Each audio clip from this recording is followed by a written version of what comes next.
Notice anything different about the colors of this video? This is what it looks like to those with red-green color blindness. Try these. With the power of Enchroma's colorblind lens technology, the Albright Kemper Museum of Art is giving those with color blindness the opportunity to have a more colorful, richer art experience. Many are calling it a miracle. I'm here at the Benedictines of Mary, where hundreds of people have been coming in and out all day to pay their respects, pray for, and visit the late foundress, Sister Wilhelmina. I'm at Salon 1027 on Frederick Avenue here in downtown St. Joseph, a typically calming place for people to come and relax and practice self-care. But today it became a scene of chaos after a police chase led to shots being fired, a bullet going straight through the window. Bluffwoods Realm is getting ready to open their gates for the weekend, and I'm ready to see a tour. Oh, we shall do that, but ho! You are not in the correct garb. Let me use the magic of the Bluffwoods to make it so. Abracadabra, hocus pocus, a la peanut butter sandwiches. Oh, Stage, this is much better. I feel like I'll fit right in with the people of Bluffwoods. Let me tell you, we are all excited for the 69th annual Moila Circus that's happening this evening at 7 p.m. Just nearly 2 hours left until the show begins. Right now, we are backstage because I got asked to be assistant ringmaster this evening, so I can't go on looking like this, Mary Grace. So we're here at wardrobe. Come on. I think this will do the trick. All right, let's head out to where the magic happens. The cast is getting ready. They're getting their makeup done. They're stretching, eating. Of course, you can't go on without eating. So here, let me take you to where it all happens. Here is the floor here at Civic Arena. There's going to be trapeze. There's going to be elephants. There's going to be, if you look over here, actually, there's a cannon.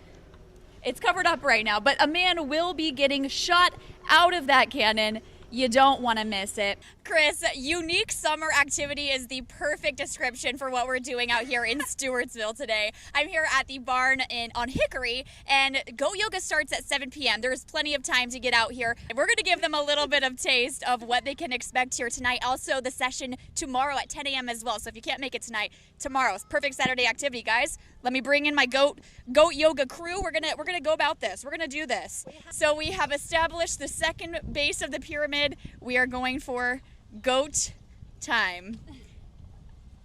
Mom, I hope you're getting a picture of this. The protesters have been here since before 4 p.m. praying, honking, and chanting, and overall just preparing for the city council meeting that starts tonight at 5:30 p.m. While the item of Kirk's reappointment has been removed from tonight's agenda, that has not stopped people from coming out here.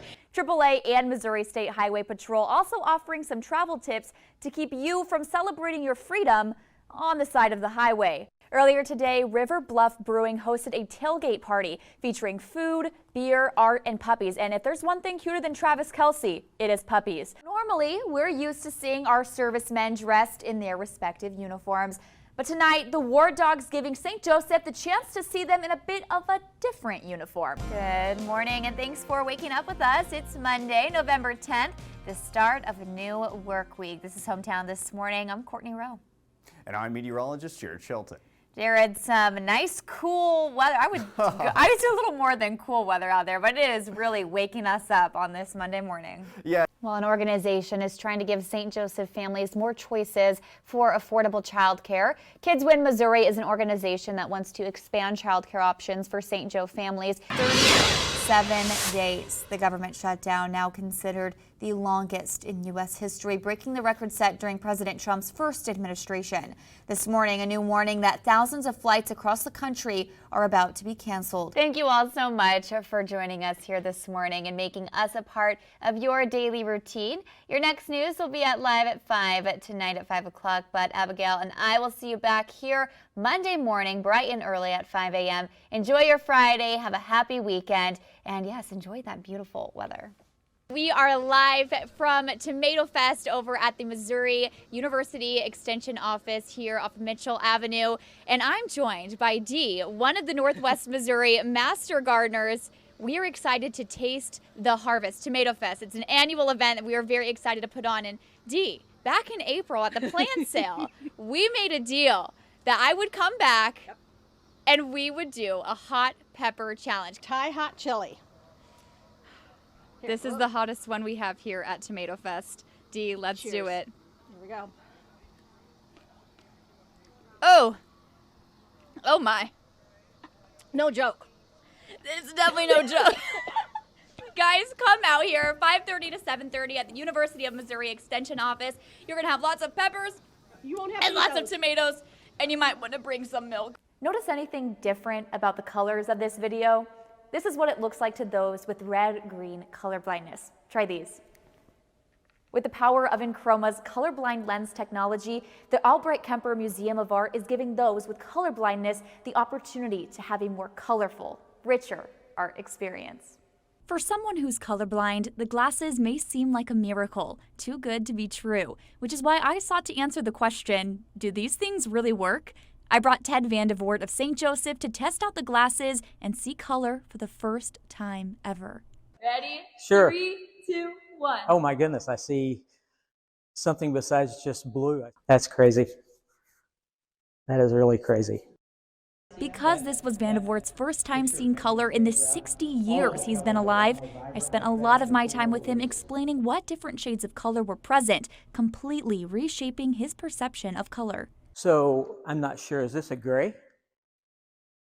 Is this Yeah, gray? uh-huh. This is like a light bluish. Okay, Like teal. okay. For a person that's colorblind, they see about 10% of the million or so plus hues and shades of color that we would as someone that has normal color vision. So the glasses allow them to see a far greater expanse of colors, to more see the richness of the artwork, the detail in their artwork, and really more fully appreciate it. An Enchroma study found that about 50% of colorblind people avoid things like painting and visiting museums simply because they can't enjoy the experience fully. And the Albright Kemper is working hard to combat that number and ensure everyone can enjoy the arts. I really haven't considered it a disability up to this point, and it's still not a disability. I've lived a great life, but I think I miss out on a lot of the beauty that a lot of other people see.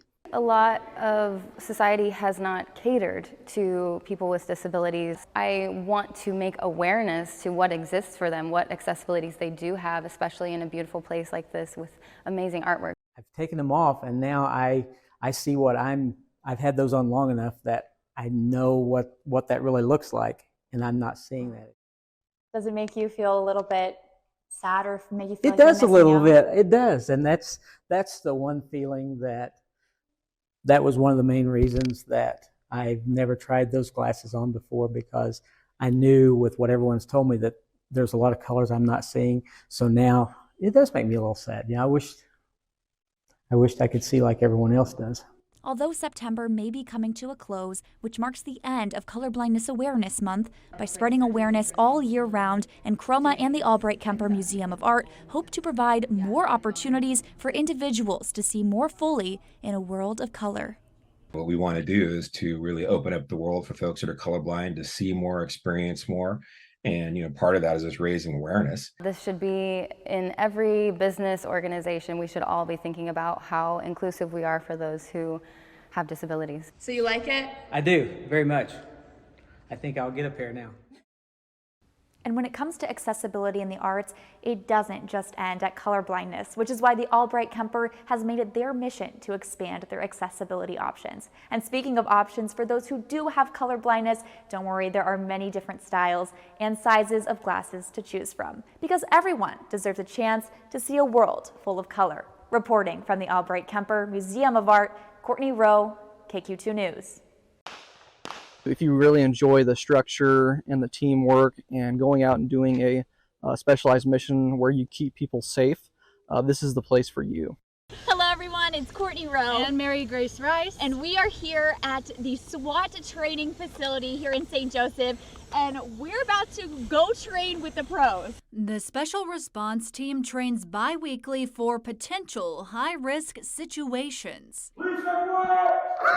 Sergeant Jeremy Peters tells us that SWAT is used for things like high-risk search warrants where an offender is known to be armed or has a violent history. And sometimes these situations can last hours. The longest one I've been a part of, it went for about 19 hours. And every situation that calls for special response is different. So for 1 minute we could be going to a barricade subject, next get done with that, and the next one we go be doing a search warrant. So everything's different. We've got to be prepared for everything.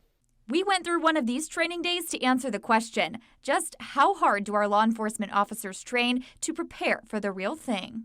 Typically, we'll start our day with a little bit of physical training. Physical fitness is essential for being a patrolman. After a brief 2-mile run, You're going to get through this. and a workout, 17, 18, Courtney, you're a freaking liar. 19, You're behind. 20. it was time for the obstacle course, which officers are required to complete in just over 4 minutes. We're getting ready to finish and go through the entire training test, so wish us luck. At least it's running with a purpose. All right, time me. We're going. I think I might throw up. I'm gonna throw up. Here we go. Go, Court, don't give up. Come on, Court, all the way. No. That's it, you're out. Courtney, we are so off the squad. Get your legs up there. All right, you gave it your best effort. All right, go over that wall, Court. Jump. Okay.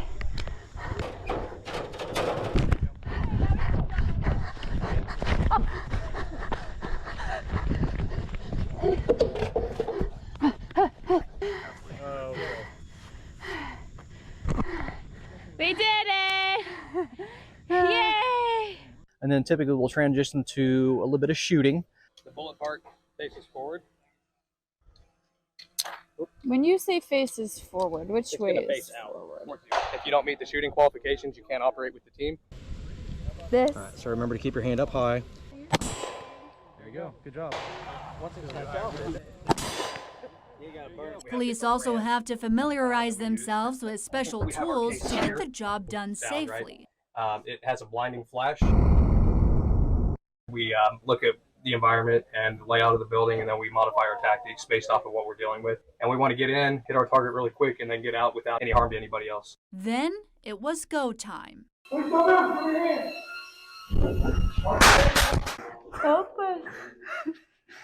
And while scenarios can escalate, the ultimate goal is to resolve every instance peacefully. We're going to go in the house typically as a last resort, meaning we've exhausted everything else. So we're going to secure the person, try to get everybody in the situation safely out, and get the thing resolved peacefully. That's not something you can necessarily study, but be able to talk to people, de-escalate things, and just, be able to relate to people. It was anything but easy, but through the grit of their bi-weekly trainings, they built a strong foundation for their team. We love it. Best time.